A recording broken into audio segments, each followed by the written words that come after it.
Boa tarde, né? Hoje a gente vai iniciar aqui o estudo das rochas, né? E dentro desse estudo a gente vai inicialmente falar das características físicas e algumas propriedades das rochas, e mais à frente a gente vai falar sobre a estrutura dessas rochas, a estrutura em nível atômico que eu me refiro, tá? Então, como eu já tinha adiantado antes, a rocha ela é dividida em três grupos. Um grupo que a gente chama de rocha magmática ou ígnea. Aí aqui tem um exemplo aqui, essa aqui é uma rocha chamada basalto. Eu vou falar um pouquinho detalhado ali sobre as características desse tipo de rocha. Outra rocha que é chamada sedimentar, como exemplo, eu tenho aqui carvão. Esse carvão aqui é importante, que não é aquele carvão vegetal que se usa em churrasco, é um carvão mineral, tá? É um minério.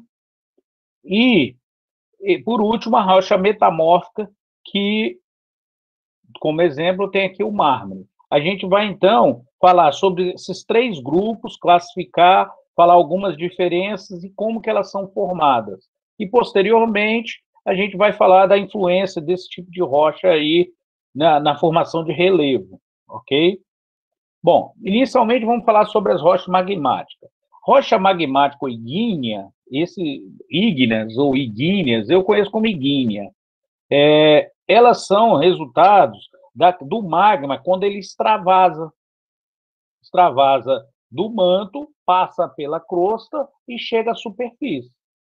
Então, essa rocha que extravasou, ou seja, que ele saiu, o magma, e ele solidifica quando ele resfria, ela gera uma rocha magmática ou ígnea. Aí aqui tem dois exemplos aqui. Esse aqui eu acho que o pessoal conhece, porque é bem comum, chama um granito, esse aqui em particular é o granito rosa, e esse outro aqui é o basalto, que também é uma rocha magmática ígnea. Esses dois tipos de rocha, elas têm características totalmente diferentes, mas as duas são formadas da mesma forma, ou seja, pelo extravasamento do magma, ok? E aí, o porquê que elas são diferentes é o que a gente vai falar agora, tá?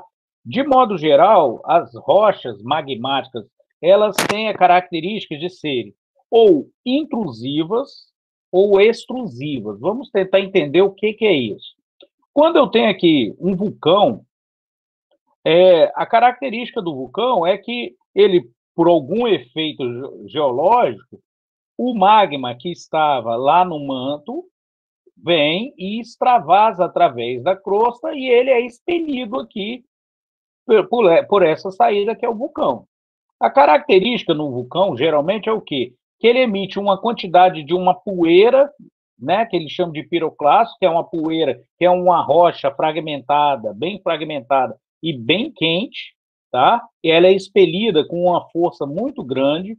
E essa rocha fragmentada, ela vai desde uma poeira mesmo até pequenos pedaços, tá? Então ela é muito perigosa porque ela pode causar acidentes muito sérios. Aqui tem o exemplo desse tipo de rocha, tanto a fragmentada quanto a outra.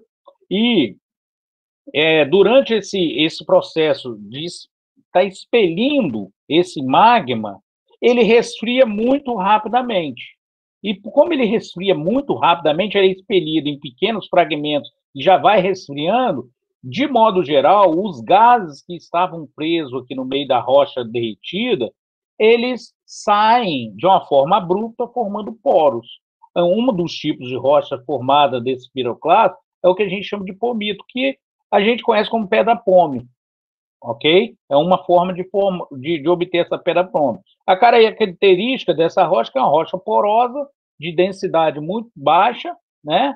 Então ela é muito levinha e o pessoal usa aí, tem várias aplicações aí que o pessoal usa, até para fazer lixa, né? Você lixa pé, lixa as outras coisas, ok? Uma outra característica de rocha extrusiva é quando o magma, já nesse caso, um aglomerado, ele é expelido e desce como a lava. Quando ele desce como a lava, o que vai acontecer? Ele também vai resfriar rápido, mas não tão rápido quanto esse piroclasto, tá? Então ele resfria um pouco mais lento, mas ele resfria ok? Porque ele vai extravasando aquele magma lá na forma de lava e ele gera um outro tipo de rocha chamado basalto. Nesse caso, o basalto, ele já é mais denso e mais resistente do que aquele palmito, por quê? Normalmente o magma, na sua superfície, na hora que ele forma a lava, a superfície solidifica e na parte inferior fica passando o magma como se fosse um forno, Ô, professor, ok? Sim. esse piroclastos é tipo aquelas pedras que a gente vê, tipo, às vezes em filme, alguma coisa que sai do É, vulcão? geralmente o filme exagera um pouco, mas são aquelas pedras junto com aquela poeira. É tudo piroclasto, Ah, ok. ok? A pedra é poeira. Uhum. Só que nos filmes eles põem as pedras muito grandes. Eu Ah, nunca ouvi falar de um vulcão que botasse umas pedras daquele tamanho, tá? Até aham. porque ela cairia perto, né? Ela não seria jogada à distância. Piroclastos, como são pedras menores de baixa densidade, às vezes é expelida a vários quilômetros de distância. Entendi. Entendeu? Porque é baixa densidade, então ela é muito levinha e, ao mesmo tempo, vai com a energia muito grande, né? Tá? Então, o basalto, só continuando aqui, o basalto, ele é formado na lava, quando a lava sai, extravasa do vulcão, né? Por isso que é chamada extrusiva, que ela sai, né? E, nesse momento, o que vai acontecendo? Ele vai resfriando bem mais lento do que os piroclastos, né? Só que muito mais rápido do que as rochas intrusivas que a gente vai falar agora. O resultado, esse basalto, ele forma uma rocha de cor escura, bem escura, tá? E ele tem uma resistência intermediária. Ele não é tão resistente, ele é poroso, tá? O basalto tem poro, não tão grande quanto o da pedra pome, né? Mas ele tem poro, tá? E ele é formado sempre que a lava é resfriada. Tudo bem até aí? Então, rocha magmática extrusiva é aquela que resfria rápido, tá? Um outro nome que dão para essas rochas magmáticas extrusivas são chamadas rochas magmáticas vulcânicas. É um outro nome que se dá. Também é tudo a mesma classificação, ok? Posso continuar? Bom, nas rochas magmáticas intrusivas, ou também chamadas de rochas magmáticas plutônicas, é uma rocha que ela é formada também pelo magma, tá? Só que o magma, ele não extravasa, ele não chega na superfície. Ele vai resfriando dentro da crosta, aqui. Por que dentro da crosta? Porque ele se aproxima da superfície, cuja temperatura é muito menor do que lá no manto, da onde ele veio, ok? E ele vai resfriando. Só que ele resfria durante um tempo muito grande, tá? E como ele resfria durante um tempo muito grande, ele tem tempo para pegar e se cristalizar, formar vários cristais lá que vão dar origem a vários minerais diferentes ligados. Então, geralmente são rochas muito mais densas. Por quê? Porque o gás que estava no meio desse magma que poderia formar os poros, ele vai saindo lentamente, ok? E elas, lógico, vão ser muito mais densas e resistentes.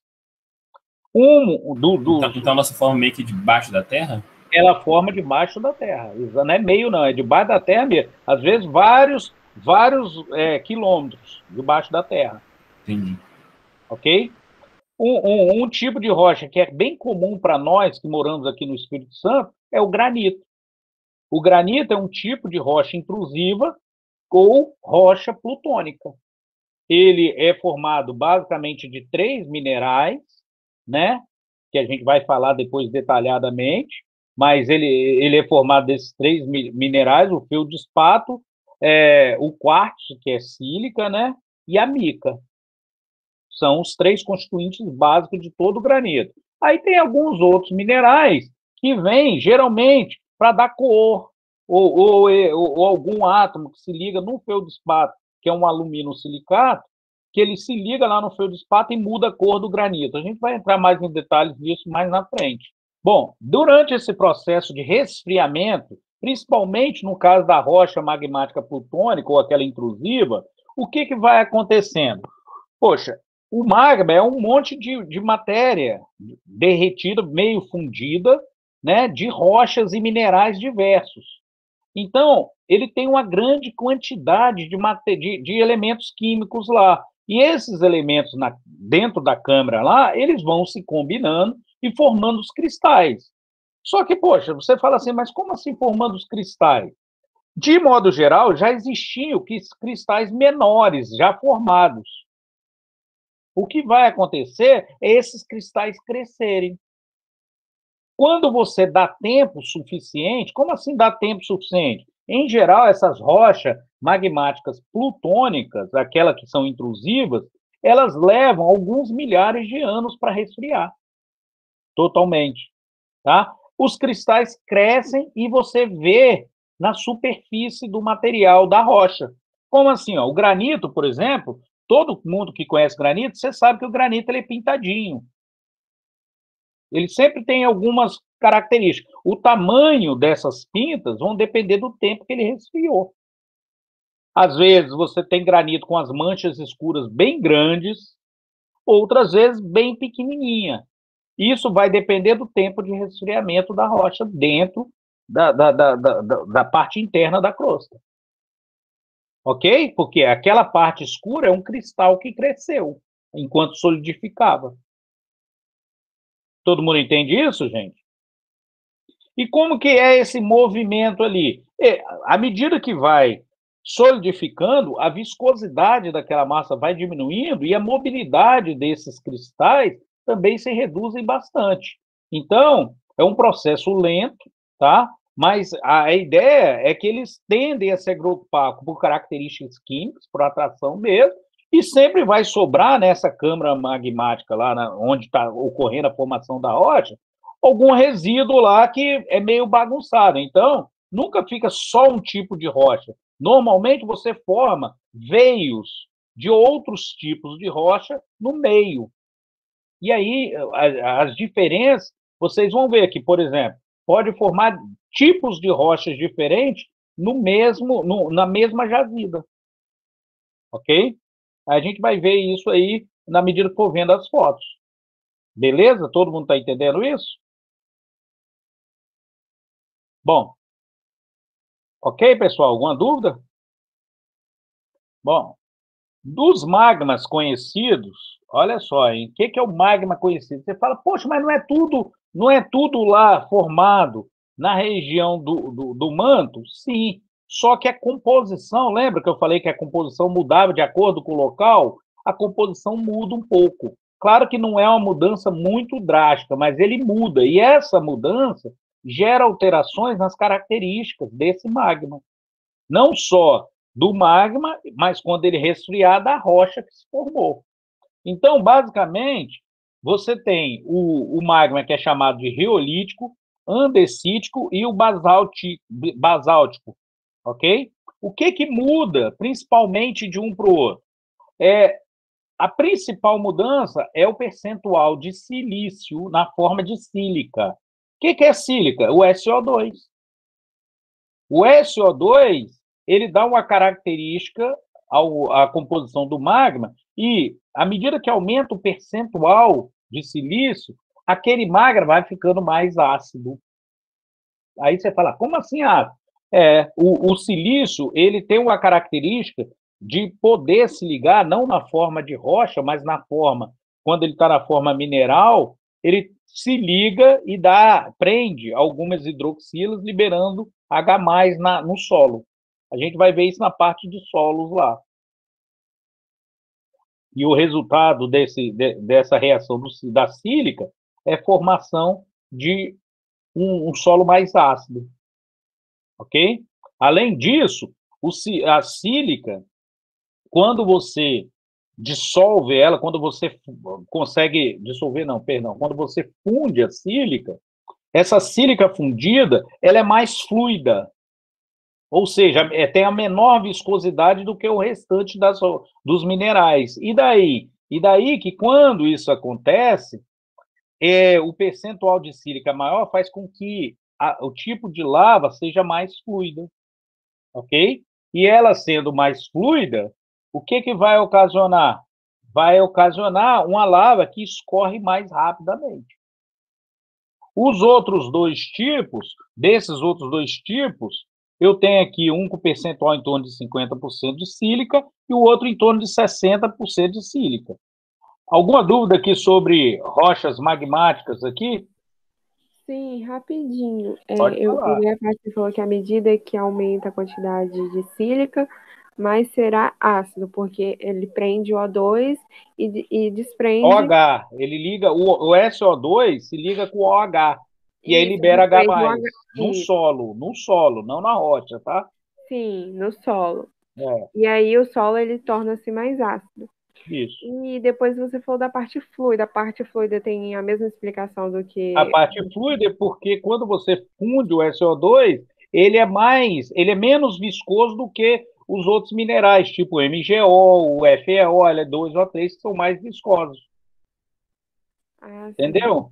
Se Uhum. você tem um maior percentual de um mineral fluido, menos viscoso, a tendência é que aquele magma, aquela lava, seja menos viscosa, desculpa.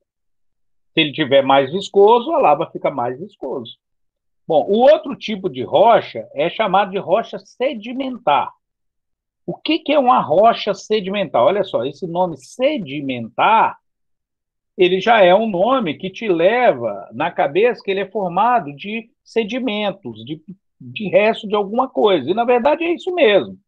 As rochas sedimentares, elas são formadas a partir da deposição de detritos de outras rochas, de matéria orgânica, do que tiver que escorre, geralmente, de regiões mais altas, pela ação da água de chuva ou água de rio e pelo vento, e vão para uma região que é mais baixa.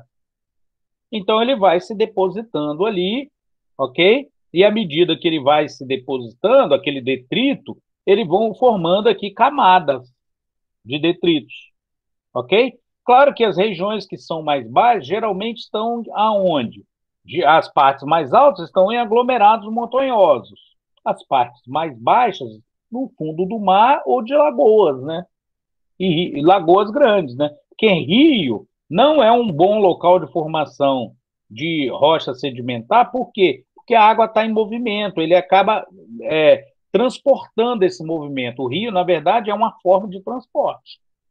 E uma coisa que é interessante nas rochas sedimentares é que algumas vezes elas são formadas não por um pedaço de rocha ou pedra que vai para aquela região. Ela é formada por precipitados que estão dissolvidos na água, dissolvidos mesmo, que devido à saturação ele vai se precipitando e vai depositando no fundo, ok?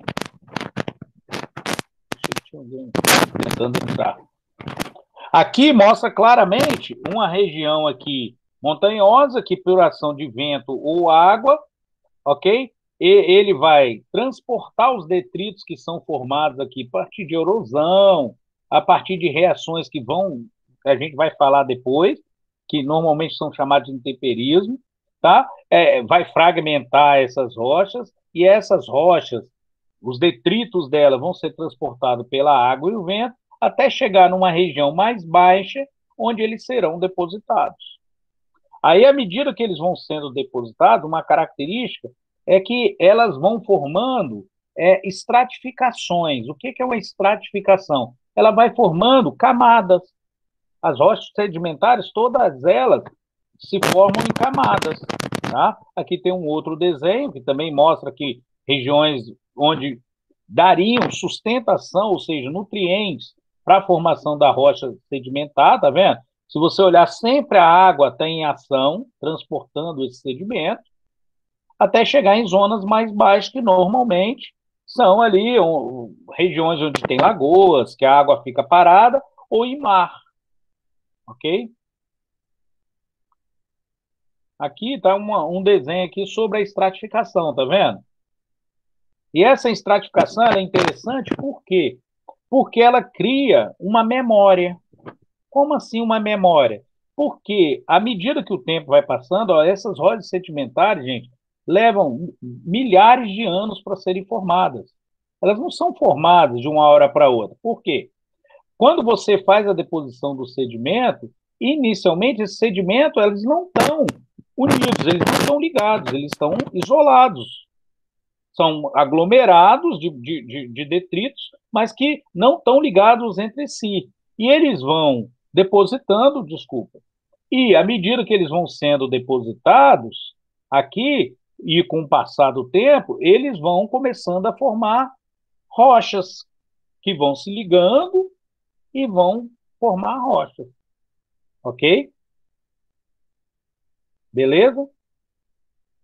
Então, a característica é assim: se houver, por exemplo, uma era do gelo aqui, na região aqui onde tem essa rocha sedimentar, se você tem uma era do gelo, uma das características é que a água ela tende a ficar mais congelada e a deposição de detritos reduz. Se reduz, eu vou ter uma camada estratificada naquela época mais fina. São características, ok? Se, por exemplo, aquela montanha ela era formada por vários aglomerados rochosos e uma desses aglomerados começa a liberar outro tipo de rocha que estava inclusa na montanha. Então, o resultado é que na rocha sedimentar, aquele novo minério lá que foi liberado vai aparecer em determinada época do ano. Tá? Então, o que essa rocha vai fazendo, como ela vai depositando camadas, dando uma memória do que aconteceu nesses milhares de anos que ela foi se formando. E outra característica é que, normalmente, na rocha sedimentar, vão ficando presos nessa estrutura bolsões de gases. Tá? Por quê? Porque se deposita matéria orgânica. E à medida que vai depositando a matéria orgânica, essa matéria orgânica ela vai sofrendo a decomposição, tá? E essa decomposição provoca o quê? A formação de gases. E esses gases ficam presos dentro dessas rochas sedimentares. Assim como o petróleo. O petróleo também tem a característica de formação dentro das rochas sedimentares, tá? Por quê? Porque ele se forma a partir da decomposição de matéria orgânica em condições específicas, tá? E nessas condições específicas ele vai se formar e ficar lá naquela região sedimentar. Por isso que dentro da análise, para saber a viabilidade, o que se olha? Se olha as características do petróleo que é extraído hoje, que é da era do Cretáceo, tá? Cerca de 60 milhões de anos atrás. Olha, se a rocha sedimentar tem essa característica, porque se ela for uma rocha mais nova, ela não vai ter essa característica, ok? E aí, você, a partir desse estudo, você sabe se tem condições de ter ou não petróleo. Aí você continua os estudos, esse estudo é todo praticamente teórico. Continua os estudos para ver as outras características de regiões que têm petróleo. Um detalhe aqui, essa questão do pré-sal e do pós-sal, já ouviram falar esses termos? Uhum. O pré-sal e o pós-sal, eles estão relacionados ao seguinte, o pré-sal, na verdade, é uma região posterior onde existia uma deposição de água salgada que, por algum motivo, ela precipita e forma um aglomerado salino, tá? Depois, a sedimentação de novos materiais, a deposição da matéria orgânica, ó, esse pré-sal, ele é posterior ao Cretáceo.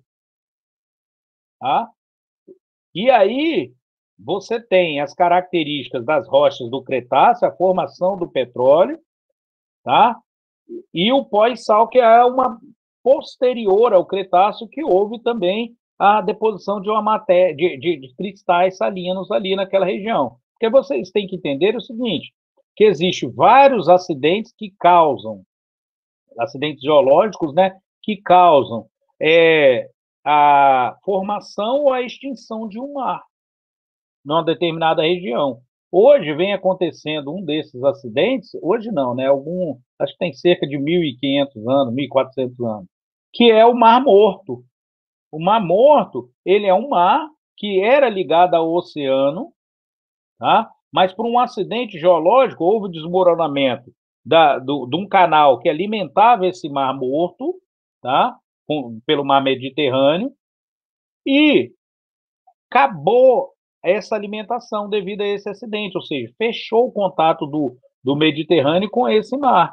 E o que isso está resultando? O Mar Morto, ele literalmente está se extinguindo. Então, hoje, no Mar Morto, ele tem a quantidade, uma concentração de sal muito elevado, tá? E já existe lá no Mar Morto a formação de cristais gigantes de sal, que vão se formando e precipitam lá no meio do mar, tá? Eu acho que vocês, na internet, se você procurar Mar Morto, você vai ver lá as fotos, as pessoas, por exemplo, como a densidade, a quantidade de sal está muito grande, a densidade da água, ela está alta demais. Então, a gente, por exemplo, não afunda. Você boia nesse mar, tá? E por que está acontecendo isso? Porque como o mar Mediterrâneo parou de alimentar o Mar Morto com nova quantidade de solução e ocorre a evaporação do solvente pela ação do calor, do luz do sol e o calor, o que vai acontecendo? Sai o solvente, né, daquela solução gigante, que é o Mar Morto, e o que fica ali? O que fica ali é o soluto, que são os sais que vão cristalizando à medida que a concentração aumenta muito. Beleza? Então, o pré-sal, na verdade, ele é uma região posterior ao Cretáceo. O que está se estudando é que antes do Cretáceo, ou seja, há mais de 60 milhões de anos atrás, houve a formação de petróleo. Aí não se tem certeza ainda como que foi isso. Por quê? Porque é uma época que ninguém ainda está se estudando, tá? Posso continuar, gente? Alguma dúvida? Bom, alguém quer perguntar alguma coisa? Acho que pode seguir. Acho. Então, beleza, vamos lá. Quanto à classificação das rochas sedimentares, assim como lá nas rochas magmáticas, que tem as plutônicas e as vulcânicas, as rochas sedimentares têm alguns nomes também, né?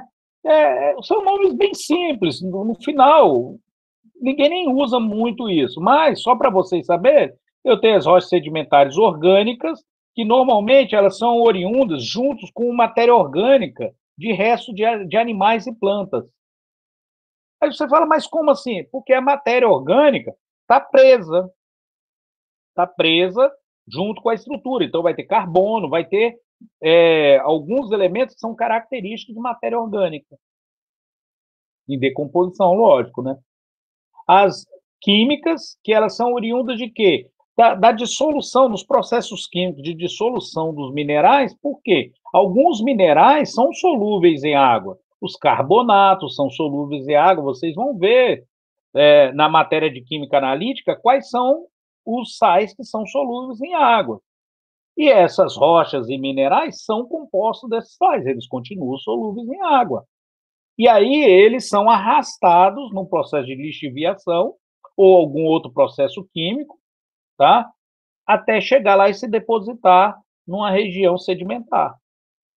E, por fim, aquelas rochas sedimentares, que geralmente elas têm uma formação de particulados. Por quê? Porque elas são formadas de detritos de outras rochas, que acabam sedimentando ali no meio. A gente vai ver alguns exemplos desses aí, ok? Aí você vê lá, no meio da rocha, tem marcas de outras rochas. Aí elas são características de rochas sedimentares, clásticas, ok? Então, eu tenho as orgânicas, as químicas, as clásticas. E um detalhe importante é o seguinte, as rochas sedimentares, elas não são tão resistentes quanto as rochas magmáticas plutônicas.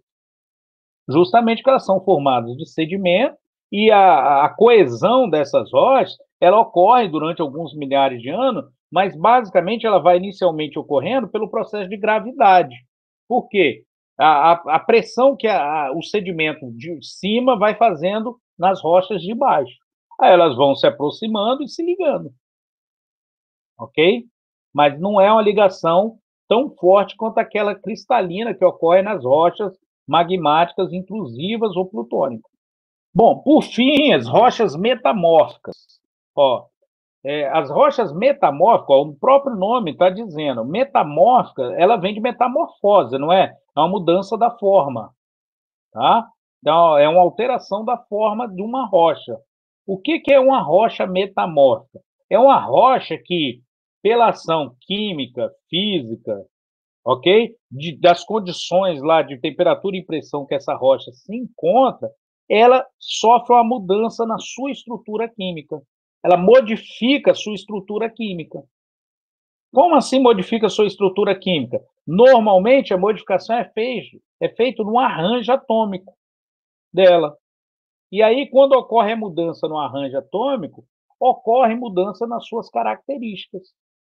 Ok? E aí muda as propriedades, como dureza da rocha, densidade, muitas vezes a cor da rocha muda, ok? Então, são mudanças que ocorrem. E essas mudanças, para a gente, visualmente, são muito grandes nas rochas metamórficas, tá?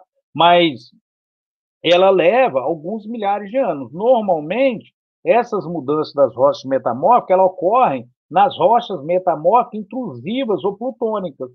Por quê? Porque naquele processo de resfriamento que é muito lento, leva milhares de anos, pode ocorrer a metamorfose ou a reação química que transforma aquela rocha que seria plutônica em uma outra rocha que é chamada de metamórfica. Aqui tem um exemplo, né? Isso aqui é um calcário, tá? Que é uma rocha sedimentar que sofre transformação para o mármore, que é uma rocha metamórfica. O mármore todo mundo conhece. A metamórfica? A gente vai entrar mais em detalhe, mas a ideia é assim, ó, você tem uma determinada quantidade de material, de mineral. Vamos pensar na plutônica. Vou pegar aqui a plutônica. Ó. Essa aqui é uma rocha plutônica, é o granito, tudo bem? Então, à medida que esse granito está sendo formado, eu estou tendo a junção dos minerais que formam ele, que são basicamente feldespato, mica e quartzo. A mica é esses pontinhos pretos aqui, ó. Quando esses pontinhos pretos têm tempo suficiente, eles crescem, ficam grandões. Quando não dá tempo, eles vão formar com pontos menores. Tudo bem até aí? Só que nesse processo de resfriamento, essa rocha, o granito, ela está ainda aquecida, não fundida, mas está aquecida e sob pressão, porque ela está debaixo da terra. Uhum. Aí com isso ela muda a estrutura. Aí ela vai acontecendo uma reação desses minerais, eles vão se reorganizando e aí gera uma outra rocha que a gente chama de metamórfica. Esse aqui é o gneiss. Entendi. Ó, ele tem características. Claro que a composição química é muito similar. Lógico, né? Não dá para mudar a composição química, mas a forma como os elementos estão organizados é diferente. Ok. Ok? Muitas vezes, esse gneiss aqui, ele forma veios, regiões no meio do granito. Ou seja, forma uma região de rocha metamórfica no meio da rocha magmática plutônica. Professor, ok? Sim. Nesse caso, a rocha que depois dela ter sofrido essas alterações, né, por meio de temperatura, pressão, elas possuem maior valor agregado do que a anterior? Nesse caso aí, o granito possui menor valor agregado? Não necessariamente, depende. É porque o valor agregado... É mais questão de estética. O valor agregado é muito moda, né? É muito moda. Ó, já teve uma época que o granito azul era o que valia mais. O gneiss teve uma época que era muito valioso, eles davam o nome de Pedra São Tomé. Eu não sei se vocês já ouviram falar. Aí valia muito, todo mundo queria usar porque botava principalmente em fachada, na piscina, na fachada de muro. Aí todo mundo queria Pedra São Tomé. Hoje ninguém quer, porque acha feio. Por algum motivo caiu de moda. Ó, o mármore, por exemplo, já foi muito usado em pias. Pias, pias de cozinha, em piso.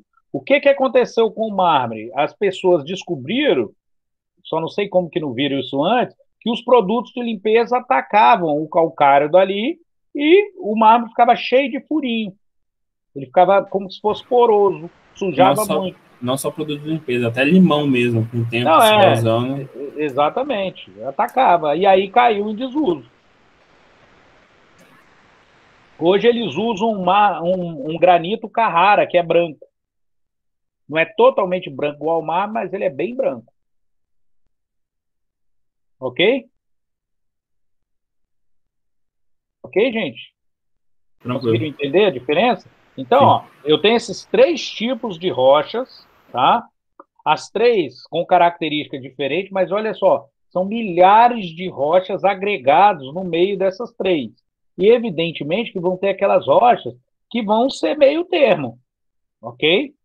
Não dá para você pensar que ou vai ser assim ou assado. Não é assim que funciona. Essa classificação, o ser humano ele tem mania de classificar as coisas para facilitar o entendimento delas. Mas não é porque o ser humano tentou classificar que a natureza obedece. Ok? Bom, isso aqui é um ciclo que é usado normalmente para entender a formação das rochas, tá? Mas ele tem falhas, né? Eu vou mostrar aqui, mas ele tem bastante falhas. Então aqui ele mostra o seguinte: o momento que a rocha está lá fundida na forma de magma, né? Essa rocha, ela pode, por extravasamento ou por um acidente lá, a sobreposição de placas tectônicas, por exemplo, levanta pode levantar uma dessas placas. Aí aquela região que antes estava superaquecida lá, que tinha contato com magma, ela passa a resfriar lentamente enquanto ela levanta. Ou seja, aquela montanha toda vai levantando devagarinho, e aí isso leva milhares de anos para ela estabilizar totalmente, tá? E à medida que ela levanta, o que vai acontecendo? Vai resfriando e formando o magma. Ou seja, desculpa, formando magma, não, resfriando o magma e formando a rocha magmática, tá? Plutônica. Aí essa rocha aqui, ela pode sofrer ações da natureza, de substâncias químicas, que pode ser pela chuva, pela água, pelo clima, e aí ela vai sofrendo essas ações que a gente vai depois explicar tudinho, mas o conjunto dessas ações a gente dá o nome de intemperismo, tá? E esse intemperismo faz com que ela seja toda fragmentada, ou na forma de pequenas partículas ou partículas maiores, que vão ser arrastadas por vento ou água, que é o que a gente chama de transporte, e formar um acúmulo de sedimentos, ou seja, com o tempo, esse sedimento é um processo que se chama de litificação. Eles usaram um nome para tentar explicar todos os processos que ocorrem na formação da rocha sedimentar. Até porque ninguém sabe exatamente por que forma, tá? Tem sua ideia muito boa, tem várias teorias, mas como é um processo muito complexo, eles ainda estão em estudo, tá? Aí aqui, essa rocha sedimentar, durante a sua formação, ela pode sofrer alterações na estrutura e gerar a formação de uma rocha metamórfica. E a rocha metamórfica, aí ela pode sofrer a fusão, por algum motivo, ela vem a ficar muito em contato ali com regiões muito próximas ao manto, que vão vir a fundi-las novamente em rochas e o processo continua, começa de novo. E um detalhe, durante o processo aqui de resfriamento do magma, a rocha ela pode voltar a fundir e voltar para o manto, ela pode, por ação de temperatura e pressão, formar uma rocha metamórfica, essa rocha metamórfica, ela pode ter contato com a natureza e sofrer ação de intemperias, de modo que ela se fragmente e dê origem a sedimentos. E a rocha sedimentar, ela também pode sofrer ações de modo a formar outro tipo de sedimento e ser arrastado por outra região. Todo esse processo, milhares de anos envolvidos, tá? Mas se vocês observarem, está tudo relacionado. Então, quando você olha uma cadeia de montanhas, aquela cadeia de montanhas que já não tem mais, já não é pontiaguda, já não é tão alta, tipo aqui o Monte Montserrat, que é aqui em Aracruz, ele já não é alto, ele já sofreu o processo de intemperismo e aqueles detritos dele já foi arrastado para uma região sedimentar, tá? E aí, com o tempo, dá origem a uma rocha sedimentar. Professor, Sim. tá me ouvindo? Tô sim. Uma dúvida. Então, assim, mesmo que por exemplo, um determinado tipo de rocha, um granito, por exemplo, ele venha a acabar, ele, digamos assim, que ele não acaba para sempre, né? Ele, depois de alguns milhares de anos, ele vai voltar a ter de novo. Nada acaba, né? Os átomos, a gente morre, mas seus átomos vão estar por aí. O que vai acontecer é ele sofrer novas ligações e formar ou uma outra estrutura ou a mesma estrutura que tinha antes. Sim, Não, entendi. não acaba, nada acaba, só reorganiza. É aquela premissa de Lavoisier, na natureza nada se perde, nada se cria, só se transforma. Por quê? Porque os átomos se reorganizam, mas... Então, ó, do que eu falei até agora, é muito importante que vocês lembrem essa classificação. Por quê? Você só lembrando a classificação, você já praticamente pode conversar sobre todos os tipos de rochas existentes. Tá? E detalhe, todas essas rochas existentes vão dar origem a todos os componentes químicos que vocês vão trabalhar ou que pelo menos vão ter contato durante seu curso. Essa é a origem. O que o ser humano faz? Purificar. O que ele faz é purificar. Mais nada, já está pronto. O resto está tudo pronto. Então, por exemplo, o carbonato que a gente utiliza, você pode tirar o carbonato do mármore, do calcário, pode tirar de concha, que é uma outra fonte, ok? Casca de ovo também é fonte, mas demora muito e a quantidade teria que ser absurda, né? Para dar condições a gente trabalhar, tá? Mas a ideia é assim, você tem que ter uma noção dessas rochas, por quê? Principalmente na indústria. A indústria, ela não trabalha com as coisas puras, como a gente em laboratório visa trabalhar. A indústria, ela trabalha com coisas impuras, até porque a indústria vai trabalhar com o quê? Com um caminhão, com a tonelada, com metro cúbico. Ela não vai trabalhar com uma grama, com um ml. Então, da onde que vão vir esses materiais? Da natureza. Beleza? Posso continuar, gente? Pode. 11 pessoas. Bom, e aqui no Brasil? O Brasil, como a gente já tinha visto antes, é uma região em que há uma pequena ação das placas tectônicas. Por quê? Porque ele fica justamente no meio da placa tectônica. Então, é uma região onde as cadeias de montanhas, as cordilheiras, elas não se formam há muitos milhares de anos. Só se formavam quando tinha uma ação geológica muito grande na Terra. São milhões de anos atrás.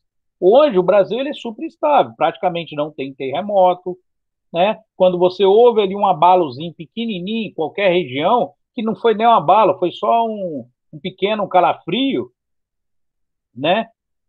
Todo mundo já fica assustado. Não tem vulcão, então a gente não tem problemas desse tipo. E lógico que a tendência, como as montanhas que a gente tem aqui, elas não aumentaram de tamanho por ação geológica, é o desgaste, o intemperismo agir e diminuir o tamanho desses picos.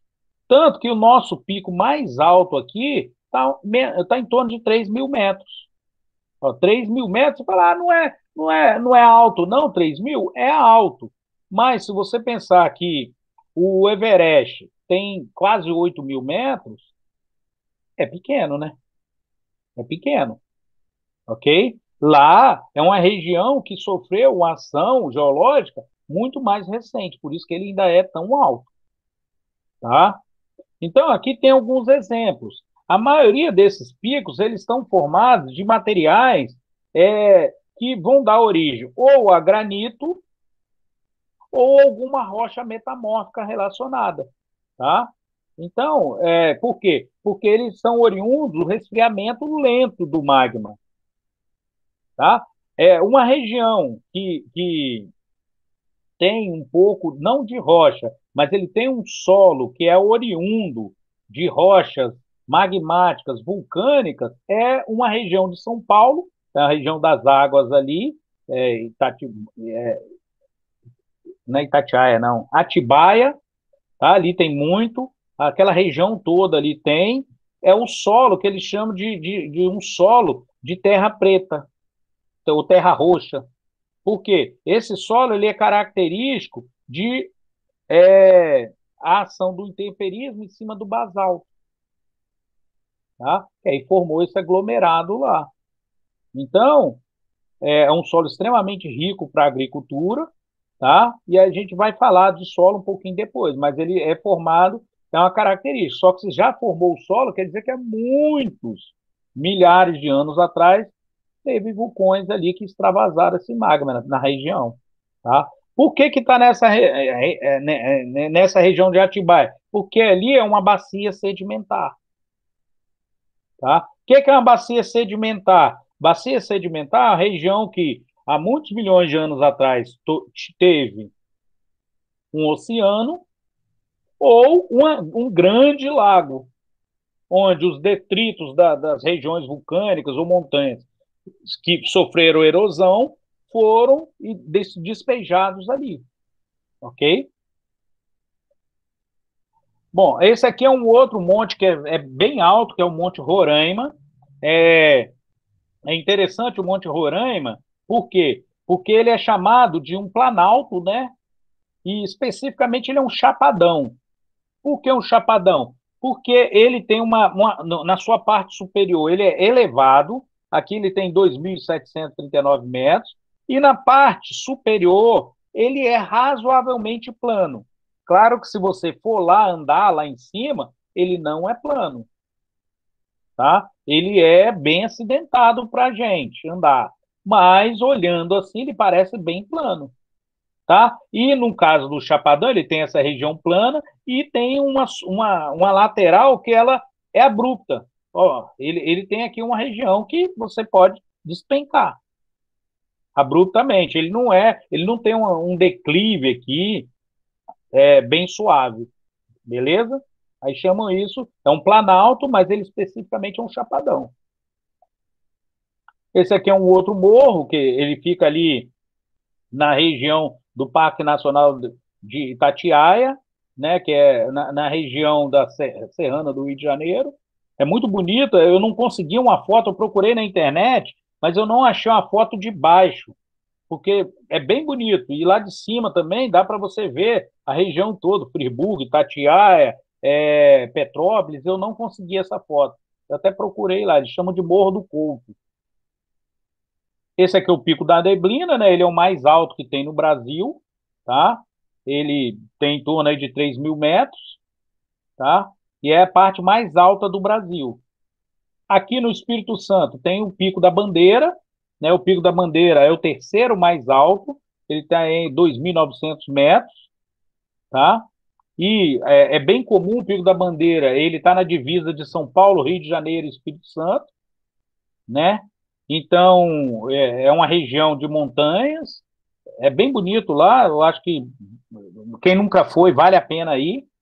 Uma vez, eu já fui umas 2 vezes, vale a pena, passa frio pra caramba lá em cima, a mais se você dormir lá em cima, tá? Ele fica na região da Serra do Caparaó.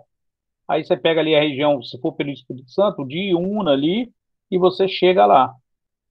Então, tem várias excursões que vão para o Pico da Bandeira aí direto, né? E levam as pessoas. Ele é basicamente formado de granito e guinais. O que é o guinais? A rocha metamórfica do granito. Ok? Alguma pergunta, pessoal? Isso aqui é só para mostrar a vocês sobre o que tem aqui no Brasil, tá? Quanto a relevo, que é oriundo da formação dessas rochas, as planícies, que são aquelas regiões bem planas, em geral, foram bacias sedimentares em alguma época anterior. Ou seja, uma região onde se depositou lá uma quantidade de detritos muito grande, possivelmente porque era um mar, tá? E por algum acidente geológico, alguma mudança, tá? Na geologia, ele deu origem ali a uma região seca, bem plana. A região de Campos, dos Goitacazes, aqui na divisa do Espírito Santo, é uma planície muito bonita, para agricultura é perfeito, né?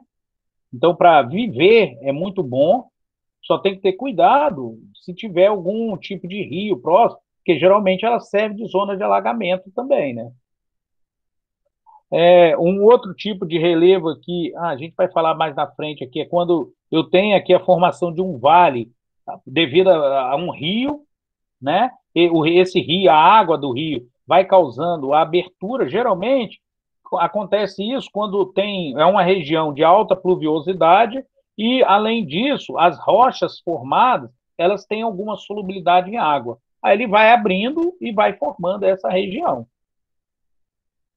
Esse aí é um relevo chamado de cuestas, né? É parecido com o Chapadão. A diferença é que um lado ele é abrupto e o outro lado ele é bem fácil de passar. Então é mais suave. É parecido com o Chapadão. Os Chapadões, né? Isso aqui é um nome específico, que é o karst, né? Que a ideia aqui é o seguinte: essas rochas, geralmente elas são calcárias, elas sofrem ali a infiltração de água e vão formando cavernas, né? Na sua estrutura. Aí ele chama isso aqui de karst, porque foi o cara que descobriu. E eu acho que esse não. Os fiordes, quem sabe o que é um fiord? Faz a menor ideia. Nunca ouviram falar de fiordes? É um lago cercado por montanhas. O que eu sei é montanhas que dão para, como fala, lugares frios, onde há acúmulo de água, acho, no meio de chapadas, alguma coisa do tipo. Você está quase certo, só que a diferença é que essa água aqui não é uma água qualquer. No caso de fiord, é água do mar. São regiões montanhosas que têm divisa com o mar, e o mar vai entrando, porque ele vai dissolvendo, tá vendo aqui, nessa foto de satélite, ó? Isso aqui tudo são fiordes, ó. E realmente, as regiões frias, o fiord é mais visto. Por quê? Tem um tipo de intemperismo que é chamado intemperismo físico por ação de água e gelo. Por quê? A água de chuva vai acumulando nas trincas das rochas, e quando isso durante o dia, né? A água acumula ali naquelas trincas, durante a noite ou a tardinha que vai esfriando, aquela água congela, e como vocês já sabem, quando a água congela, ela aumenta de volume. E ela faz com que aquela trinca vá aumentando lentamente. Isso aí leva muitos milhares de anos. E aí, à medida que vai aumentando a trinca, vai abrindo canais onde a água do mar entra. Isso é muito, muito encontrado na região da Finlândia, Groenlândia. O Canadá também tem vários fiordes, ok? São regiões ali que são bem propícias a essa formação. Com o tempo, a ideia é que isso aqui ele vai continuando abrindo e ligando um fiord aqui ao outro, de alguma forma. Lembrando que isso são milhões de anos, tá, gente, para isso acontecer. Não é da noite para o dia. E tem as características da rocha. Ela sofre, no caso da região fria, um intemperismo específico, né? E ela tem a água, que também vai provocando o desgaste, que é um outro tipo de intemperismo químico ali que vai dissolvendo. Água do mar. Aí, essas regiões onde a água do mar entra em regiões montanhosas, é muito bonito, né? São chamados de fiordes. Aqui eu tenho outros relevos, que são os cânions, que até em certos aspectos é parecido com aquelas águas fluviais, né? Só que aqui são rochas que elas sofrem a dissolução por água. Ela, de alguma forma, a água vem e arrasta. Normalmente, essas são rochas sedimentares. Se vocês olharem, eu não sei se dá para vocês verem aí, mas eu tenho estratos aqui, estão vendo? Isso aqui são estratos. Ó, vê que tem cores diferentes, que tem como se fossem pequenas linhas de formação. Isso aí é característica de rocha sedimentar. E aí a água vem, a água, gente, o termo científico fala que a água percola. O que é percolação? A água, ela busca sempre o caminho mais fácil para ela seguir. Então, se houver uma região onde ela infiltra facilmente, ela vai infiltrar. E sempre buscando a região mais fácil. Ok? Por isso que ela forma esses caminhos no meio da rocha. Então, aqui a água salgada, aqui a água doce. Geralmente água de chuva. Ok, gente? Ó, isso aqui tem muito aqui no Espírito Santo. Quem conhece ali a região de Ubu, depois de Guarapari ali, tem muitas falésias ali. O que são falésias, gente? Falésias são rochas que dão diretamente para o mar, tá? Então, o mar, ela encosta nessas rochas e ele vai provocando a erosão dessas rochas, tá? Então, eles ficam, é como se fossem chapadões para o mar, virado em contato com a água do mar, e essa água do mar, essa escarpa do chapadão, ele vai dissolvendo ali, e a tendência é, com o tempo, deixar de existir essas falésias, com muito tempo, né? Até houve um acidente um tempo atrás com um casal, há uns meses atrás aí, que acho que foi na Praia da Pipa, em Natal, no Rio Grande do Norte. Ok? Aí eles ficaram debaixo de uma escarpa dessa aqui, porque a água sobe na maré cheia, faz aqui, ela cava aqui uma região, com o tempo, o que vai acontecendo? A parte de cima desmorona. Eles ficaram aqui, para o azar deles, desmoronou e matou. Parece que matou o casal, e tinha uma criança, não sei se matou a criança também. Essas regiões são chamadas falésias. Se vocês olharem lá, é muito legal a falésia, porque você vê uma região de solo, tá? Por quê? Porque já é uma rocha que já sofreu bastante a ação do intemperismo. Porque o mar, onde tem região de mar, é muito forte o intemperismo. Ok? Por que é forte o intemperismo? Porque é uma região salina com vários sais em vapor, junto com o vapor de água, que vão agir e reagir. Alguém quer perguntar alguma coisa, gente? Então, essas aqui são falésias. O nome que se dá são falésias. E muitas delas são de rochas sedimentares, tá? Outras são de rochas metamórficas. Muitas dessas falésias. Raramente a falésia, rara não, quase nunca, ocorre em rochas magmáticas. Por quê, hein? Porque como a rocha magmática, vulcânica, ela é formada num processo muito lento de cristalização, a ação do intemperismo não se dá igual acontece com as rochas metamórficas e as rochas sedimentares. Não se dá assim, de dissolver a rocha.